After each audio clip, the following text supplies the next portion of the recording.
آئیے اب سلطان صلاح الدین ایوبی کی کہانی بھی سنتے ہیں۔ اسلام کا مجاہد اعظم، یہ حلال اور صلیب کی جنگوں کا ہیرو، اور جس پہ امت اسلامیہ کو آج بھی ناز ہے۔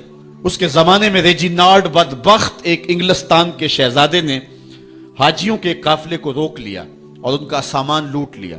انہوں نے کہا ہم حج پہ جا رہے ہیں، تو نے ہمارا سامان لوٹ لیا، ہمیں جانے دے۔ تو اس نے دریدہ دہنی کرتے ہوئے کہا بلاؤ اپنے نبی محمد کو جو تمہاری جان چھڑائے۔ بس سلطان صلاح الدین ایوبی تک یہ بات پہنچی تو میں نے تاریخ میں پڑھا کہ وہ دانت پیستا تھا، اس کی آنکھوں میں خون اتر آیا اور اس میں کھڑے کھڑے قسم کھائی کہ جب تک اس ظالم کو کیفر کردار تک نہیں پہنچاؤں گا چین کی نیند نہیں سوؤں گا۔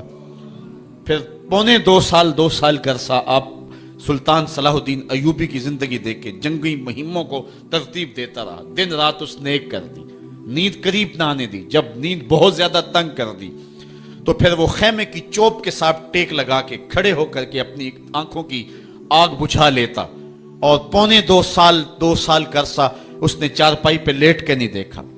پھر وہ لمحے آئے کہ اللہ نے اس کی مراد پوری کی۔ انگلستان کے شہزادے لائن میں کھڑے تھے، اس نے شاہ گاما کو اپنی کرسی دی اور ساتھ کہا ہم جس کو کرسی دیتے اسے امان دیتے ہیں۔ پھر اس نے اس کے جو نائٹس تھے ان کو آب خورے دیے، ان میں پانی دیا، کہا جس کو ہم پانی دیتے ہیں اس کو امان دیتے ہیں۔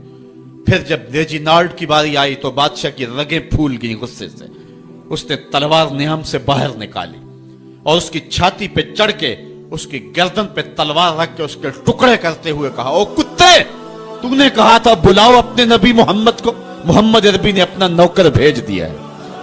اور اس طرح اس ریجینالڈ کتے کے 2 ٹکڑے کر کے رکھ دیے۔ یہ ہماری تاریخ ہے، یہ روشن تاریخ ہے۔ ہمارے اسلاف، ہمارے بزرگ، اس دور کے شہنشاہ، اس دور کے بادشاہ اتنی جرأت اور اتنی عظیمت رکھا کرتے تھے، اور آج ہماری کمزوریاں نے دشمنوں کو دلیر کر دی ہے۔ کبھی ایسا بھی اندھیر آیا تھا کہ سرعام یوں توہین اور تنقیص ہوتی ہو پیغمبر حسن اور پیغمبر جمال کی،